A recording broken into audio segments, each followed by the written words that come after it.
तो आपने क्या किया हुआ है, एक लाइन फिक्स की हुई है, एक पॉइंट फिक्स कर रखा है। लाइन फिक्स है मतलब its equation is given to you, point fix है मतलब इसके कोऑर्डिनेट भी गिवन।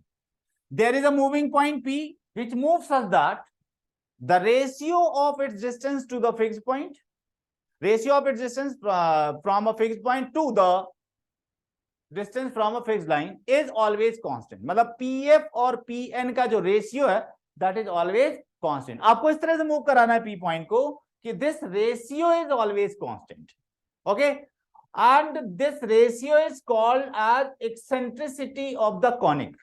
E से डिनोट करेंगे, और इस रेशियो का नेम दिया गया है eccentricity, eccentricity of the curve.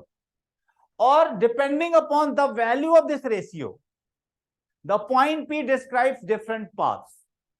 अगर ये रेशियो, अगर ये P if E is equal to 1, अगर ये रेशियो 1 के इक्वल है तो P पॉइंट जिस पाथ पर चलता है उस पाथ का नेम है हमारा पैराबोला। मतलब पैराबोला की एक्सेंट्रिसिटी क्या होती है, 1 होती है। और अगर ये 1 हो जाएगा तो PF is equal to PN हो जाएगा, मतलब ये डिस्टेंस और ये डिस्टेंस इक्वल हो जाएगी। तो पैराबोला में तो ये डिस्टेंस इक्वल होती है। और ये अगर एक्सेंट्रिसिटी लेस देन 1 है, अगर ये रेशियो आपका जो आए वो 1 से कम हो, तो P पॉइंट जिस पाथ पर चलता है that path is called as ellipse, that path is called as ellipse. और अगर ये रेशियो ग्रेटर देन, मतलब इलिप्स के लिए क्या हो गया, PF is less than PN, PF upon PN less than 1 हो गया ना, तो PF क्या हो जाएगा, लेस देन PN। मतलब ऐसे पॉइंट्स को कलेक्ट करो जिसके लिए डिस्टेंस इस डिस्टेंस से कम हो। तो जिस दो सारे पॉइंट्स का जो कलेक्शन होता है दैट इज द इलिप्स। अगर ये रेशियो, ये PF अपॉन PN आपका लेस देन 1 हो, देखो PF अपॉन PN जो हो, वो जो वैल्यू है वो E, वो लेस देन 1, मतलब PF लेस देन PN। ऐसे पॉइंट्स पता करो जिसके लिए ये कंडीशन ट्रू हो, ये डिस्टेंस कम हो as compare to this distance. उन सारे पॉइंट्स को कलेक्ट करो जिस पाथ पर वो सारे पॉइंट्स होंगे, that path is called as ellipse. और इसका जस्ट उल्टा, अगर एक्सेंट्रिसिटी ग्रेटर देन 1 हो तो जिस पाथ पर पॉइंट P चलेगा उस पाथ का नेम है हाइपरबोला। तो आपको ये तीनों बातें पढ़नी। पैराबोला, कोई बोलता है पैराबोला की एक्सेंट्रिसिटी क्या होती है, आप बोलोगे 1। Eccentricity of parabola is 1, eccentricity of ellipse less than 1, eccentricity of hyperbola greater than 1। नहीं, स्ट्रेट लाइन की बात नहीं कर रहे ना बेटा, अभी हम लोग इसकी बात कर रहे हैं, पैराबोला, एलिप्स और हाइपरबोला, ठीक है ना। तो इन तीनों की एक्सेंट्रिसिटी अगर कोई पूछता है तो बता दोगे आप, ओके है। अब बात करो बेटा कि अगर मान लो मैं ये एलिप्स की बात करूं, एलिप्स की बात करूं, हाँ बेटा। तो जैसे आपने पिछली क्लास में बताया था कि हमें डेल्टा से निकालना पड़ता है कि किस चीज की इक्वेशन है, तो उसकी जगह हम एक्सेंट्रिसिटी से नहीं कर सकते। एक्सेंट्रिसिटी निकालने में बेटा बहुत टाइम लगता है, तो डेल्टा निकालना सबसे आसान होता है। डेल्टा निकाल के फिर H² माइनस AB जो निकालते हैं ना बेटा, वो जल्दी रिजल्ट देता है। एक्सेंट्रिसिटी में क्या होगा, जब मैं तुम्हें कर्व दूंगा, वो जनरल इक्वेशन दूंगा, उसको स्टैंडर्ड में बदलना पड़ेगा, उसके बाद A और B निकलेगा, तब एक्सेंट्रिसिटी मिलेगा। तो आपको जगह दोनों, जैसे पहले अभी हम दोनों चॉइसेस तक पहुंचते हैं, फिर आप कंपेयर करोगे तो आप पाओगे that will be the better method, ठीक है ना। अभी हम करेंगे उस क्वेश्चन। अब देखो यहां पर सबसे सर पहले एक स्लाइड पीछे करना। अच्छा, अभी मैं सबको बताने वाला हूं कि भाई कर्व की एक्सेंट्रिसिटी पता कैसे करते हैं। और स्टैंडर्ड तक तो ठीक है, जब मैं जनरल इक्वेशन दूंगा ना बेटा तब बहुत टाइम लगता है। तो आप जो है देख लेंगे जिसमें कम टाइम लगेगा उस मेथड को यूज करेंगे, ठीक है भाई। लिखिए सर। ओके, अब सुनो भाई। अब बेटा सबसे पहले इलिप्स में स्टैंडर्ड इक्वेशन की स्टडी करेंगे। इलिप्स के लिए क्या कंडीशन थी, इलिप्स पर कोई भी पॉइंट है उसकी ये कंडीशन ट्रू होगी, E will be given to you, eccentricity less than 1। Less than 1 तो बहुत सी वैल्यूज हो सकती है, 1/2, 1/3, 1/√2, ये सब लेस देन 1 है। तो एक्सेंट्रिसिटी आपको दी जाएगी ईच इक्वेशन में, ईच क्वेश्चन में eccentricity of the ellipse will be given to you, but ध्यान देना ये लेस देन 1 ही दी जाएगी, ठीक है। तो क्या करोगे, PF is equal to E into PN, ये रूल यूज करोगे तो आपको क्या मिल जाएगा, इक्वेशन ऑफ द इलिप्स मिल जाएगा। बट वो इक्वेशन आपको जनरल इक्वेशन मिलेगा, वो टाइप का ax² plus 2hxy plus by² plus 2gx plus 2fy plus c equal to 0 type का। अभी हम लोग क्या पढ़ने वाले हैं, standard equation of the ellipse, standard. और स्टैंडर्ड इक्वेशन में सारे रिजल्ट्स आज मैं इसलिए बताना चाहता हूं कि आप नेक्स्ट क्लास तक वो याद करके आएंगे। ठीक है, तो next part standard equation of ellipse, heading डालिए स्टैंडर्ड इक्वेशन, मतलब इससे सिंपलेस्ट नहीं दिया रहेगा, ये सिंपलेस्ट इक्वेशन है, standard equation of ellipse, equation of an ellipse, ellipse का स्टैंडर्ड इक्वेशन आपको देखना है क्या है। ठीक है भाई, अब सुनो बच्चों, इक्वेशन ऑफ द एलिप्स, थोड़ा सा जो है ना हमारी टर्मिनोलॉजी में डिफरेंस है जो एनसीईआरटी वालों ने दिया है, तो आज आप ये समझ लेंगे तो फिर एनसीईआरटी से पढ़ेंगे नहीं, मतलब एनसीईआरटी से उसका कंटेंट नहीं पढ़ना, क्वेश्चन सॉल्व करते समय यही टर्मिनोलॉजी, ये जो हमारा कन्वेंशन चलेगा, सिंबल्स को जो मैं डिनोट करूंगा ना, एक बार आपको ये करना है, अदरवाइज फिर कंफ्यूजन हो जाएगा। तो x square upon A square plus Y square upon B square is equal to 1, x square का जो डिनोमिनेटर है उसको ए स्क्वायर ही रखेंगे हम लोग, ठीक है, वाई स्क्वायर के डिनोमिनेटर को बी स्क्वायर से डिनोट किया हुआ है, ध्यान रहना थ्रू आउट द क्वेश्चन यही चलेगा। ओके, मतलब एक्स स्क्वायर का जो डिनोमिनेटर है वो ए स्क्वायर है, वाई स्क्वायर का डिनोमिनेटर है बी स्क्वायर है, ठीक है ना। अब सुनो, अगर ऐसा इक्वेशन दिया गया है तो इसमें दो केसेस हो सकते हैं, ए आपका ग्रेटर देन बी हो सकता है और ए लेस देन बी हो सकता है, ए इज इक्वल टू बी नहीं होगा, ए इज इक्वल टू बी हो जाएगा तो फिर वो सर्कल हो जाए, ठीक है ना, ए इज इक्वल टू बी अगर हो गया तो वो इलिप्स नहीं रहेगा, वो सर्कल हो जाएगा। तो या तो ए ग्रेटर देन बी होगा या ए स्मॉलर देन बी होगा। ओके भाई, अब हमें देखना है कि भाई ए ग्रेटर देन बी होगा तो डायग्राम कैसे बनेगा, अगर ए ग्रेटर देन बी है तो डायग्राम कैसे बनेगा, तो देखा जाए ए ग्रेटर देन बी है तो डायग्राम कैसे बनेगा। नेक्स्ट पेज पर चले जाऊं। अब बच्चों आपका जो इक्वेशन है वो ऐसा है, x square upon A square plus Y square upon B square is equal to 1, ठीक है। और अगर ए ग्रेटर देन बी है, अगर ए ग्रेटर देन बी है तो diagram of the ellipse will be like this, ऐसे बनेगा, आपका डायग्राम ऐसे बनेगा। ये मतलब आपका दो एक्सिस होती है इसमें, एक बड़ी है देखो ये, और ये की छोटी है, ये ए डैश से डिनोट कर दिया मैंने और ये बी डैश से डिनोट कर दिया। जब भी मेजर एक्सिस लेंगे तो हमेशा बी को रखते हैं, कभी बी क्यों? कुछ भी नाम दे दो, कोई दिक्कत नहीं, हमें कोई फर्क नहीं पड़ता, आप बी डैश लिख दो, लेंथ जो बड़ी है उसको मेजर एक्सिस, लेंथ जो छोटी है माइनर एक्सिस, बस। अब सुनो, अब हमने भाई देखो यहां पर दो एक्सिस है, ये डायग्राम कैसे बनेगा समझ में आ गया। ए अगर ग्रेटर देन बी है, एक्स स्क्वायर का डिनोमिनेटर ग्रेटर है, तो एक्स स्क्वायर की डायरेक्शन में ये बड़ी वाली लाइन है आपकी, ये दो एक्सिस होती हैं बच्चों, ये ए डैश को हम लोग बोलते हैं मेजर एक्सिस और बीबी डैश को हम बोलते हैं माइनर एक्सिस, बीबी डैश को हम लोग बोलते हैं माइनर एक्सिस, ठीक है भाई, माइनर एक्सिस और मेजर एक्सिस पता चल गया। अब मुझे ये लेंथ चाहिए, लेंथ, अच्छा मेजर एक्सिस के जो एंड पॉइंट्स होते हैं उनको वर्टिसेस बोलते हैं, इसको और इसको वर्टिसेस बोलते हैं। A and a dash are called as vertices of the ellipse, vertices of the ellipse, vertices इसलिए दो हैं, उसमें वर्टेक्स था, इसमें वर्टिसेस हैं। अब मुझे ए डैश के कोऑर्डिनेट चाहिए। एक बात बताओ, ये कर्व ध्यान से देखना फिर बाद में नोट करना, ये जो कर्व गिवन है ये वाई एक्सिस को जहां कहीं भी, सॉरी एक्स एक्सिस को जहां कहीं भी कट करेगा, जिस पॉइंट पर इंटरसेक्ट करेगा वहां वाई कोऑर्डिनेट तो जीरो होगा। अगर मैं वाई कोऑर्डिनेट यहां जीरो दे दूं for the point a and a dash, for a and a dash, y तो जीरो हो जाएगा ना, ए और ए डैश को जहां इंटरसेक्ट करता है ये, वहां वाई तो जीरो है, वाई जीरो रख दोगे तो ये पूरा zero, x square upon A square equal to 1, x square upon A square is equal to 1 का मतलब क्या हुआ कि x square is equal to a square, तो एक्स क्या आ जाएगा प्लस माइनस ए, एक्स क्या आ जाएगा प्लस माइनस ए, प्लस माइनस ए आने का मतलब क्या हुआ, प्लस माइनस ए आने का मतलब ये हुआ कि ए के लिए पॉजिटिव वैल्यू तो ए कॉमा 0 और दूसरे के लिए नेगेटिव वैल्यू तो माइनस ए कॉमा 0, ए डैश आ गया। तो वर्टिसेस के कोऑर्डिनेट्स क्या आ गए बच्चों, यहां पर हम लोग लिख सकते हैं वर्टिसेस के कोऑर्डिनेट्स आ गए, प्लूरल है भाई, तो ए प्लस माइनस ए कॉमा 0, प्लस माइनस ए कॉमा, ठीक है ना। अच्छा, और अगर ये लेंथ की बात की जाए, ये सेंटर है, ये सेंटर ऑफ द एलिप्स 0 0, ये लेंथ ए हो गई, ये भी लेंथ हो गई, तो लेंथ ऑफ मेजर एक्सिस कितनी हो गई भाई? 2a। अब देखो जहां कहीं भी ये y एक्सिस को कट करेगा, जहां कहीं भी ये y एक्सिस को इंटरसेक्ट करेगा, वहां तो y कोऑर्डिनेट जीरो, सॉरी यहां पर क्या होगा? x coordinate zero.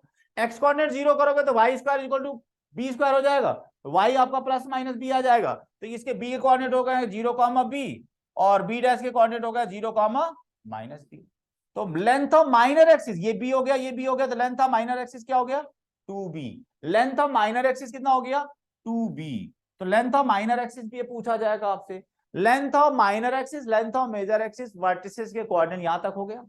अब एक रिलेशन है eccentricity, half of the minor axis को हम सेमी माइनर एक्सिस बोल, सेमी आधा, सेमी का मतलब हाफ।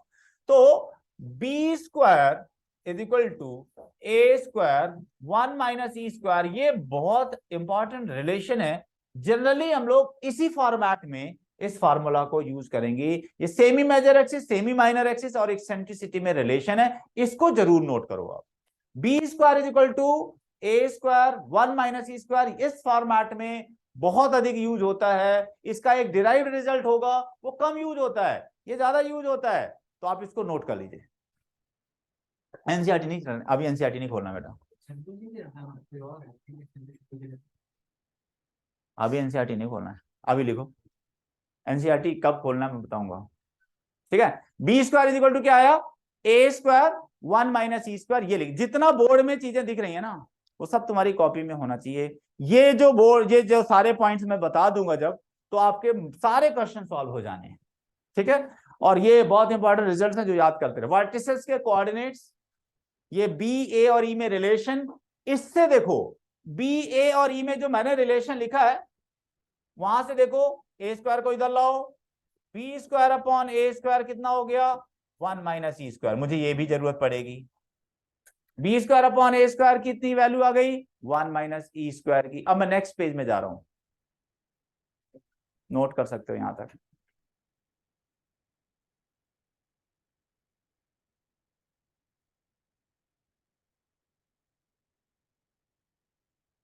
ओके ठीक है भाई, आगे बढ़े। अब सुनो, अभी मैंने लिखा B square upon A square is equal to 1 minus E square. यहां से ई स्क्वायर आ जाएगा 1 माइनस बी स्क्वायर अपॉन ए स्क्वायर, फिर ये आ जाएगा A square minus B square upon A square. तो ये ई स्क्वायर है, तो ई क्या आ जाएगा? Under root A square minus B square upon A. ये आपको याद रखना है डायरेक्ट। एक्सेंट्रिसिटी ये कब है? ये फार्मूला तब है जब ए ग्रेटर देन बी है। जब ए ग्रेटर देन बी है तो एक्सेंट्रिसिटी का फार्मूला आ गया under root A square minus B square by A. Got it? अच्छा, अब अगर A square minus B square को हम सी स्क्वायर से डिनोट करें, let A square minus B square as C square, तो ये ई क्या आ जाएगा? सी बाई ए। बट आपको पता रहना चाहिए कि मैंने a square minus B square को एक न्यू नोटेशन से डिनोट किया, न्यू सिंबल से डिनोट किया है, and that new symbol is c square. तो a square minus B square को हमने क्या लिखा है? सी स्क्वायर लिखा है। Got it? इतनी बातें क्लियर? अब बच्चों आपने कहा भाई कि अगर एलिप्स का इक्वेशन है x square upon A square plus Y square upon B square is equal to 1 और ए ग्रेटर देन बी है, तो उसका डायग्राम पता चल गया आपको। डायग्राम इज लाइक दिस, और ये इसके वर्टिसेस हो गए ए एंड ए डैश, और यहां पर बी और बी डैश माइनर एक्सिस के एंड पॉइंट्स हो गए। यहां पर दो फोकस आते हैं, F1 एंड F2। वहां एक ही फोकस है, यहाँ दो फोकस है, और दोनों फोकस के कोऑर्डिनेट है, इसका है AE, 0 और इसका है माइनस AE, 0। तो अब ये दोनों को एक साथ लिखना है, तो फोकाई ऑफ द एलिप्स है प्लस माइनस AE, 0। आपसे पूछा जाता है बच्चों, आपको सृजन सो रही हो गया, सुनो, ऐसा इक्वेशन दिया रहेगा, ठीक है बेटा, ऐसा इक्वेशन दिया रहेगा। सबसे पहले आपको करना यह है ए और बी को कंपेयर कर लेना। अगर ए ग्रेटर देन बी हो, ये क्वेश्चन को सॉल्व करने का बिल्कुल ऐसे प्रोसीजर रहेगा। यहां पर ए और बी को पहले कंपेयर कर लेना, और ए अगर ग्रेटर देन बी है तो सबसे पहले एक्सेंट्रिसिटी निकालना। एक्सेंट्रिसिटी का फॉर्मूला क्या आ गया, under root A square minus B square upon A, निकल जाएगा। अनन्या, एक्सेंट्रिसिटी पता चल गई। एक्सेंट्रिसिटी पता चलने के बाद फोकस के कोऑर्डिनेट्स प्लस माइनस ए ई कॉमा 0, ई पता चल गया, ए पता है, ए पता है, उसमें आपके फोकस के कोऑर्डिनेट आ गए, ठीक है ना। और इसके बाद length of minor axis, length of major axis तो पता चल जाएगा। अब बच्चों दो डायरेक्ट्रिक्स होते हैं, इसके रिस्पेक्ट में डायरेक्ट्रिक्स ये है और इसके रिस्पेक्ट में डायरेक्ट्रिक्स ये है। इसका इक्वेशन होता है x is equal to A upon E और इसका इक्वेशन होता है x is equal to minus A upon E. अगर मैं दोनों को कंपेयर करूं, दोनों को एक साथ लिखूं, तो लिखूंगा equation of directrices, equation of directrices क्या हो जाएगा, x is equal to plus minus A upon, ये आपको डायरेक्ट्रिक्स का इक्वेशन, इक्वेशन ऑफ डायरेक्ट्रिसेस दो हैं, दो डायरेक्ट्रिक्स हैं, इसलिए एक साथ हमने लिख दिया है x is equal to plus minus A upon, ये सारे पॉइंट पूछे जाते हैं। आपको इक्वेशन दे देंगे और फिर वो बोलेंगे भाई डायरेक्ट्रिक्स का इक्वेशन बताओ, फोकस के कोऑर्डिनेट बताओ, एक्सेंट्रिसिटी बताओ, माइनर एक्सिस की लेंथ बताओ, मेजर एक्सिस की लेंथ बताओ, सारा बता दोगे आप। अच्छा, एक और पॉइंट है, लेंथ ऑफ लैटिस रेक्टम, इसमें भी पूछते हैं। लेंथ ऑफ लैटिस रेक्टम देखो सुनो, ये मैंने कहा था भाई फोकल कॉर्ड होना चाहिए, focal chord perpendicular to the axis, यहां पर एक्सिस मतलब मेजर एक्सिस, ये है latus rectum l l dash, l l dash is the latus rectum, मुझे इसकी लेंथ चाहिए, l l dash is the latus rectum और मुझे अब ये लेंथ चाहिए एल एल डैश, तो कैसे निकालेंगे लेंथ, देखना, ये लेंथ चाहिए भाई, and points of lattice rectum भी चाहिए, एल और एल डैश के कोऑर्डिनेट्स भी चाहिए। ये बताओ, ये तो 0 0 है, ये ए ही है, ये ए ही कॉमा 0 है, तो ये मैंने ले लिया एल, स्मॉल एल से डिनोट कर दिया, इसको क्या किया स्मॉल एल से, ये F1 है, तो स्मॉल एल से ये कोऑर्डिनेट क्या हो जाएंगे, ए ई कॉमा एल हो जाएंगे या नहीं हो जाएंगे। एक बार बताओ, ये जो पॉइंट है एल कहां पर है, एलिप्स पर, तो जो इसके कोऑर्डिनेट्स हैं ए ई कॉमा एल, ये एलिप्स के इक्वेशन को तो सेटिस्फाई करेंगे ना, सेटिस्फाई करा करके देखते हैं क्या आता है। Since l a e comma l is on the ellipse, on the ellipse, on the ellipse x square upon A square plus Y square upon B square is equal to 1। और अगर कोई पॉइंट किसी curve पर है तो उसके जो coordinates हैं, उसके जो कोऑर्डिनेट्स हैं उस इक्वेशन को सेटिस्फाई करेंगे, तो क्या आ जाएगा, सेटिस्फाई कराओ, आएगा A square E square upon A square plus L square upon B square is equal to 1। तो यहां से क्या आ जाएगा, A square cancel out, E square plus L square upon B square is equal to 1, यहां से क्या आ गया, L square upon B square is equal to 1 minus E square आ गया।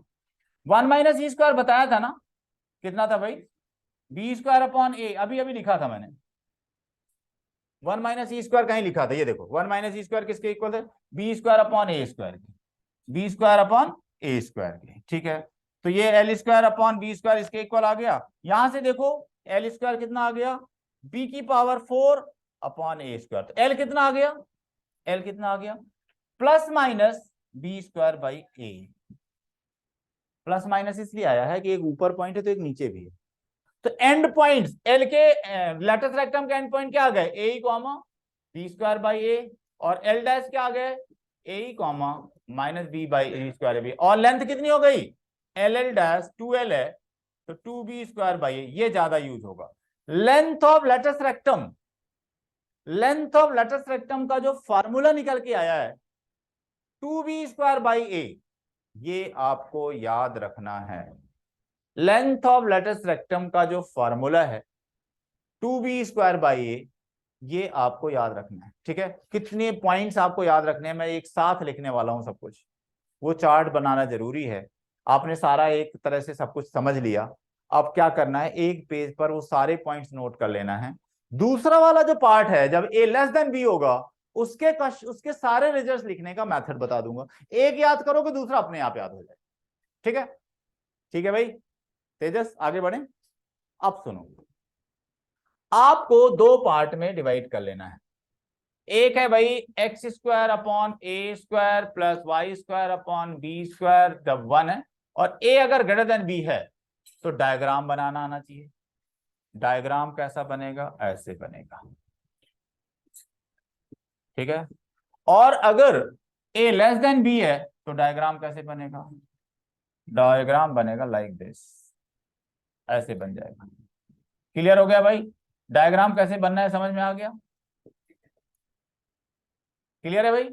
ये देखो ऐसे बनेगा अगर a ग्रेटर देन b है, एक्स स्क्वायर का जो डिनोमिनेटर है वो अगर ग्रेटर देन b है तो diagram will be like this, और अगर a लेस देन b मतलब ये कम है ये ज्यादा है, वाई स्क्वायर का डिनोमिनेटर ग्रेटर है तो वाई एक्सिस की डायरेक्शन में, वाई एक्सिस से सिमेट्रिकल उसका क्या होगा, वाई एक्सिस की डायरेक्शन में होगा मेजर एक्सिस। ठीक है, डन है। अब सुनो क्या क्या लिखना है, हमें लिखना है इक्सेंट्रिसिटी का फार्मूला। पहला फार्मूला ये याद रखो, b square is equal to a square 1 minus E square, ये मेन रिजल्ट।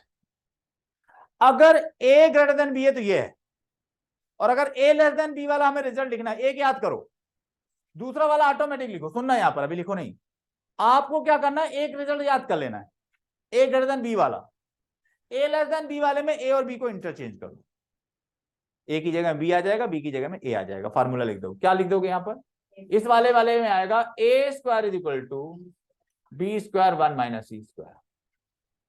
यहां पर जब मैंने इसको डिराइव किया था तो एक्सेंट्रिसिटी क्या आ गया था, under root A square minus B square upon A, ये आया था ना फार्मूला। इस वाले पार्ट में एक्सेंट्रिसिटी का फार्मूला आ जाएगा under root B square minus ए स्क्वायर अपॉन बी आ जाएगा। मतलब क्या करना है, ए और बी को इंटरचेंज कर देना है, एक फार्मूला याद रखो दूसरा ऑटोमेटिक यूज याद हो जाएगा। जैसे यहां वर्टिसेस क्या थे, यहां वर्टिसेस थे, यहां वर्टिसेस के कोऑर्डिनेट्स क्या लिखा था, वर्टिसेस लिखा था प्लस माइनस ए कॉमा 0 लिखा था ना, मतलब यहां पर y कोऑर्डिनेट 0 था, यहां क्या हो जाएगा x कोऑर्डिनेट 0 हो जाएगा। वर्टिसेस के कोऑर्डिनेट लिखना है तो आएगा 0 कॉमा प्लस माइनस बी हो जाएगा, तो यहां पर a था ना उसमें हो जाएगा in place of A b हो जाएगा। x और y, x एक्सिस और y एक्सिस का रोल भी चेंज हो गया है ना, तो यहां वर्टिसेस के कोऑर्डिनेट क्या हो गया 0 कॉमा प्लस माइनस बी। अच्छा एक्सेंट्रिसिटी पता चल गया। फोकस के कोऑर्डिनेट क्या थे भाई, फोकस थे ए कॉमा 0 और माइनस ए कॉमा 0, मतलब इसमें फोकाई लिखना था तो क्या लिखते हैं आप, प्लस माइनस ए कॉमा 0। यहां क्या लिखेंगे भाई 0 कॉमा प्लस माइनस बी। यहां लेटस रेक्टम की लेंथ क्या निकाली थी अभी, length of latus rectum 2b square by A, यहां क्या लिखोगे 2a square by B. Equation यही रहेगा, एक्स स्क्वायर के डिनोमिनेटर को ए स्क्वायर ही लेंगे, वाई स्क्वायर के डिनोमिनेटर को बी स्क्वायर लेंगे। हमें सिर्फ ये देखना है कि ए ग्रेटर देन बी है या ए स्मॉलर देन बी है। ए अगर ग्रेटर देन बी है तो ये वाला केस हो जाएगा, ए लेस देन बी है तो ये वाला हो जाएगा। आपके फोकस के कोऑर्डिनेट भी हो गए, फोकस के कोऑर्डिनेट हो गए, वर्टिसेस के कोऑर्डिनेट हो गए, फोकस हो गया, लेंथ ऑफ लेटस रेक्टम हो गई, हाँ लेंथ ऑफ मेजर एक्सिस और माइनर एक्सिस। यहां पर 2b हो जाएगी और माइनर एक्सिस 2a हो जाएगी। ओके यहां पर ये बी, अच्छा हाँ बी, देखो भाई तेजस देखो मैंने बी डैश सेम रखा है, वाई एक्सिस पर ही बी और बी इंटू बी और बी डैश है, और यहां पर ए और ए डैश है, यहां नहीं चेंज किया है। और ये ए और ए, अब ऐसा थोड़ा कि मेजर एक्सिस के एंड को ही मैं ए और ए डैश लिख रहा हूं, यहाँ माइनर एक्सिस के एंड को ए और ए डैश लिखा। भाई मुझे कोई मतलब, मैं यहाँ एक्स एक्सिस वाले पॉइंट को ए और ए डैश ले रहा हूँ, यहाँ वाले को बी डैश ले रहा हूँ, सारा ओके है, सारी चीजें पता है। एलिप्स में एक बहुत इंपॉर्टेंट प्रॉपर्टी है, इंपॉर्टेंट प्रॉपर्टी ये है बच्चों, कोई भी पॉइंट एलिप्स पर लिया जाए, ध्यान से समझना इस बात को, एलिप्स पर कोई भी पॉइंट लिया जाए उसकी दोनों फोकस से डिस्टेंसेस का जो सम होता है, एलिप्स पर कोई भी पॉइंट लिया जाए उसकी दोनों फोकस से डिस्टेंसेस का जो सम होता है वो ऑलवेज कांस्टेंट होता है, और वो इसके इक्वल होता है लेंथ ऑफ मेजर एक्सिस। यहां पर pf1 प्लस pf2 किसके इक्वल आएगा, 2a के इक्वल आएगा, यहां पर 2b हो जाएगा, लेंथ ऑफ मेजर एक्सिस ही रहता है ऑलवेज। इतने पॉइंट्स हैं बच्चों। इक्वेशन ऑफ डायरेक्ट्रिसेस, यहां पर इक्वेशन ऑफ डायरेक्ट्रिसेस क्या था, इक्वेशन ऑफ डायरेक्ट्रिसेस, डायरेक्ट्रिक्स का इक्वेशन था x is equal to plus minus A upon E. हाँ भाई रक्षित बताओ यहां पर क्या आएगा equation of directrices, y is equal to plus minus B upon, ये डायरेक्ट्रिसेस बनेगी, y is equal to B by A और y is equal to minus, ये डायरेक्ट्रिसेस का इक्वेशन। पूरा ये जो चार्ट बना हुआ है आपके एनसीईआरटी के सारे क्वेश्चंस इससे सॉल्व हो जाते हैं और आते हैं क्वेश्चंस, फार्मूला बेस्ड हैं। तो अब हम लोग अप्लाई करना स्टार्ट कर रहे हैं क्वेश्चंस में इन रिजल्ट्स को यूज कैसे करना है। ठीक है, तो निकालिए एक्सरसाइज 11.3। 11.3 निकालो भाई, नोट कर लो भाई जो दिख रहा है यहां पर। एक याद करो, दूसरा ऑटोमेटिक लिखना है, ध्यान देना। नहीं ठीक है, एलिप्स हो जाएगा, हाइपरबोला हो जाएगा, फिर इसके बाद कॉनिक सेक्शन की कंबाइंड क्वेश्चन। नेक्स्ट वीक में मेरा टेस्ट हो सकता है, तो उसमें आपका कॉनिक सेक्शन आएगा, वो भी करा देंगे, रिवाइज करा देंगे। हाँ अब तो ठीक है, अब तो इसके बाद हमारा चैप्टर क्या बचता है, एक स्टार्ट्स और एक प्रोबेबिलिटी।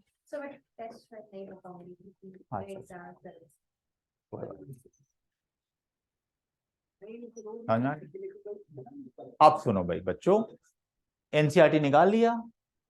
एनसीईआरटी में पहला क्वेश्चन देखते हैं, x square upon 36 plus Y square upon 16। X square upon 36 plus Y square upon 16 is equal to 1। Compare with the standard.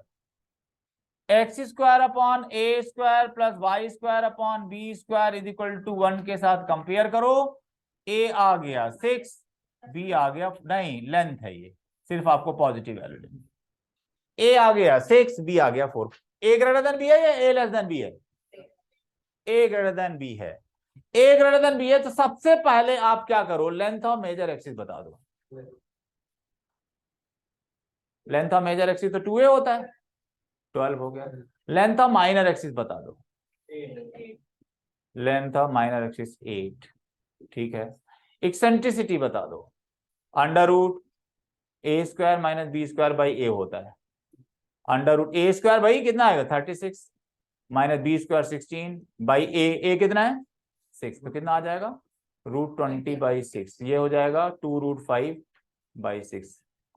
Eccentricity आ गया।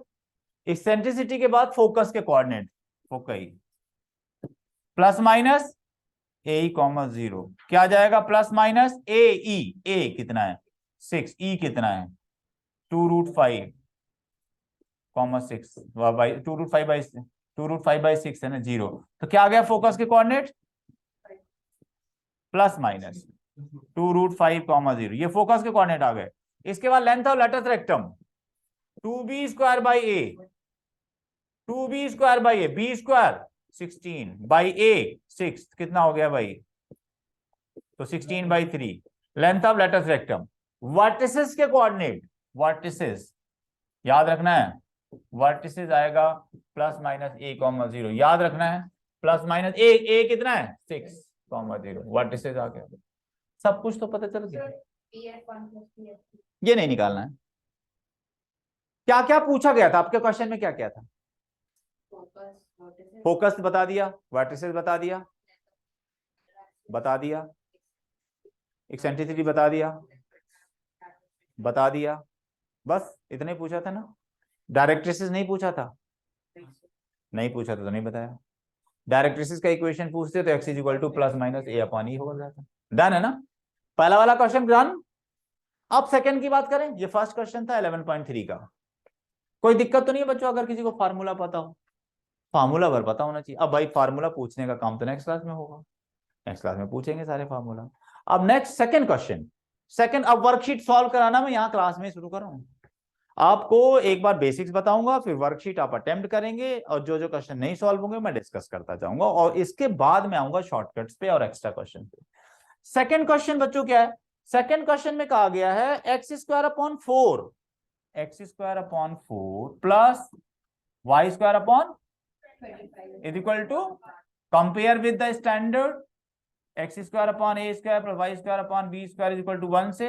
ए कितना है 2, बी कितना है a less than b. Diagram समझ में आ गया होगा। दूसरा वाला, अब दूसरा वाला बन गया ना, ए लेस देन बी है, ए लेस देन बी है, तो सबसे पहले आप बताओ लेंथ ऑफ मेजर एक्सिस क्या है। 2b हो जाएगी, बिल्कुल ठीक है, 2b हो जाएगी, 10 हो जाएगी। माइनर एक्सिस हो जाएगी 2a, दैट इज 4। अब बताओ एक्सेंट्रिसिटी का formula, under root B square minus ए स्क्वायर अपॉन बी, भी इंटरचेंज हो गया, तो एक्सेंट्रिसिटी क्या आएगा अंडर रूट बी स्क्वायर मतलब 25 minus A square 4 by b, b कितना है 5, तो कितना है भाई एक्सेंट्रिसिटी। फोकस के कोऑर्डिनेट बताओ भाई, बुला बताओ फोकस के coordinate. 0 plus minus b e, formula पर ध्यान देना। उसमें वाई एक्सिस वो एक्स एक्सिस पर होता था, तो वाई कोऑर्डिनेट 0 होता था, ये एक्स एक्सिस पर होता है, plus minus b e. 0 plus minus b कितना था भाई, बी था 5 और ई था हमारा √21/5, तो ये आ गया फोकस आ गया। इक्वेशन ऑफ इसके बाद लेंथ ऑफ लेटस रेक्टम का फार्मूला कौन बताएगा, 2a² b, 2a², b कितना है 5, 8/5। ध्यान रखना ये सारी चीजें, क्लियर हो गया। एक याद रखो, दूसरे में बदलना है, स्वैप करना है, ए और बी को इंटरचेंज करना है, तब फॉर्मूला मिलेगा। क्लियर हो जाएगा। अब आते हैं, मैं सारे टाइप के क्वेश्चन डिस्कस करूंगा। ये 1 से लेकर के 6 तक तो कोई दिक्कत नहीं आएगी, सिमिलर है। 0 प्लस माइनस बी, वर्टिसेस आएगा बेटा 0 प्लस माइनस बी। तो 1 से लेकर के 6 तक में कोई दिक्कत नहीं है। क्वेश्चन नंबर 7 पर आ जाते हैं। 7, 8, 9 एक जैसे हैं, तो 7th डिस्कस कर लेते हैं। 7th क्वेश्चन में बच्चों क्या कहा गया है, 7th क्वेश्चन का इक्वेशन बताना अनन्या, क्या है, 36x² प्लस 4y²। हाँ, आपको क्या करना है, स्टैंडर्ड में बदलना है। स्टैंडर्ड में आपने देखा था राइट हैंड साइड में 1 है, x² y² b²। तो राइट हैंड साइड में जो भी क्वांटिटी है उससे थ्रू आउट डिवाइड कर दी, राइट हैंड साइड को पहले 1 बनाना। तो क्या आ जाएगा ये 36x² plus 4y² is equal to 1। Got it, okay है बच्चों। और इसके बाद यार x² का ये यहाँ 36 यहाँ होना नहीं चाहिए, तो इसको इधर लाओ ना। You can write this as x² plus y² is equal to 1। ये भी क्लियर है। और अब बताओ, कट रहा है क्या, ये कैंसिल आउट हो रहा है क्या, x² बाई, तो ये तो अभी वही क्वेश्चन किया था, अब तो कोई दिक्कत नहीं, सिमिलर था। जैसे ये कन्वर्ट हो गया इस फॉर्मेट में, तो सारे पॉइंट्स निकालने में कोई दिक्कत नहीं आएगी। इस काम को करने के बाद तो आप यहां पर ऐसे ही पहुंच जाओगे ना, जो अभी क्वेश्चंस किए थे। तो 1 से लेकर के 9 तक के क्वेश्चंस में कुछ नहीं करना था, सिंपल है भाई, ओके है। अब इसके बाद हम आ रहे हैं 10 से लेकर के 20 तक के क्वेश्चंस को कैसे सॉल्व करना है, ठीक है ना। तो चलो इतना नोट कर लो, फिर आगे बढ़ते हैं।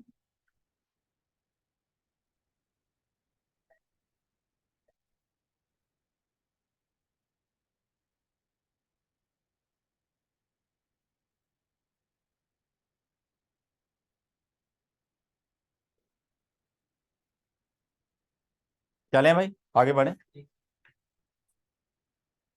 अब मैं आपको बताने वाला हूं कि आगे वाले क्वेश्चन में ज्यादा दिमाग लगेगा। सुनो, पहला काम होगा, आपको यह डिसाइड करना है कौन से टाइप का इलिप्स है, a b वाला है या a b वाला है। वो कैसे पता चलता है, अब आपको रिजल्ट्स पर जाना होगा बच्चों। आपने देखा था कि जो पहला वाला इलिप्स है ना a b, वहां फोकस कहां पर था, एक्स एक्सिस पर, तो y कोऑर्डिनेट 0 होता था, वर्टिसेस में y कोऑर्डिनेट 0 होता था। यहां पर क्वेश्चन को देखना है, 10th क्वेश्चन में वर्टिसेस दिया है, वर्टिसेस क्या दिया है, 10th क्वेश्चन में वर्टिसेस क्या दिया है, +-5, 0। आप बता सकते हो कौन से टाइप का है, फर्स्ट वाला, क्योंकि फर्स्ट वाले में +-a, 0 होता है वर्टिसेस। तो बच्चों ये तो आइडेंटिफाई हो गया, और ए भी पता चल गया 5 है। पहले तो पता चल गया फर्स्ट टाइप का है, x² a² y² b² is equal to 1, first type का एलिप्स है और a इज इक्वल टू 5। हमें तो एलिप्स का इक्वेशन पता करना है, एलिप्स का इक्वेशन पता करना है। यहाँ जितने भी एलिप्स हैं सब में सेंटर 0, 0 है, उन्होंने लिखना चाहिए, लिख रखा है वैसे। तो अब बच्चों बी पता करना है, जो भी दूसरी इंफॉर्मेशन है उससे हमें बी पता करना है। तो इक्वेशन हमारा आ जाएगा x² प्लस y² क्या दिया है दूसरा वाला, फोकाई के कोऑर्डिनेट होते क्या है, +-a, 0 होते हैं। दे क्या रखा है, 4, 0 दे रखा है, तो a इज इक्वल टू 4 दे रखा है, a, 0 दे रखा है। अब सुनो, तुम्हारे सर पास सही आ जाएगा, फिर बी निकाल लेंगे। नहीं बेटा, क्या कह रहे थे तविश, सर ए की वैल्यू दे रखे तो ई आ जाएगा, फिर जो फॉर्मूला है e b² is equal to a² 1 minus E square तो उसमें डाल देंगे तो आ हमें जाएगा कुछ B। लगाने की ई निकालने की जरूरत नहीं बेटा, आप एक काम करो, ये फार्मूला एक ऐसा है ना डायरेक्ट ए ही लग जाता है। B square is equal to, अगर ब्रैकेट खोलोगे तो a square minus A square E square हो जाता है। तुम्हारे पास ए तो ऑलरेडी है, 25 हो जाएगा। ये ए ई अगर है तो ए स्क्वायर ई स्क्वायर कितना हो जाएगा, 16 हो जाएगा। यहां रख दो। तो बी स्क्वायर ही चाहिए ना, हमें बी क्यों चाहिए, बी स्क्वायर ही चाहिए, बी स्क्वायर से काम चल जाएगा हमारा। वैसे बी लिखना चाहो तो मिल गया है 3। और बेटा एलिप्स का इक्वेशन आ गया, X square upon A square plus Y square upon B square is equal to 1। तो x square upon A square that is how much, A कितना था, 25 हो जाएगा। हाँ बेटा, हाँ कर सकते हो, कोई दिक्कत नहीं है। मतलब मैं तो ये बता रहा था कि ये वाला अगर याद है किसी को तो बहुत हेल्प हो जाती है, ज्यादा फार्मूला याद करने की जरूरत नहीं है। सी तो हमें इंट्रोड्यूस करना ही नहीं चाहिए था, इन्होंने जबरदस्ती सी इंट्रोड्यूस कर दिया है। जनरली बुक्स में नहीं है, ये एनसीईआरटी वालों ने एक नई खोज की है, उन्होंने सी स्क्वायर एक इंट्रोड्यूस कर दिया है, y square upon B square, b हमारा पता चल गया है, तो ये हमारा इक्वेशन आ गया। अब मैं आपको समझ में तो आ रहा है कैसे करना है, एक क्वेश्चन दे रहा हूं, तुम लोग ट्राई करोगे। 15th क्वेश्चन को ट्राई करो, 15th क्वेश्चन को ट्राई करो बेटा। लेंथ ऑफ मेजर एक्सिस 26 है, लेंथ ऑफ मेजर एक्सिस 26 है, फोकाई है ±5,0। भाई फोकाई से पता चल गया टाइप क्या है, फर्स्ट टाइप, और ए की वैल्यू पता चल गई 5, और लेंथ ऑफ मेजर एक्सिस मतलब 2a पता चल गया है। 6 क्वेश्चन नंबर दिया था बेटा मैंने 16, नहीं 16 नहीं दिया था, कौन सा दिया था, हाँ 16 ही दिया था, 16 दिया, हाँ 15 दिया था, 15 करना है बच्चों। फिर क्या है, फिर तो हो ही गया सारा।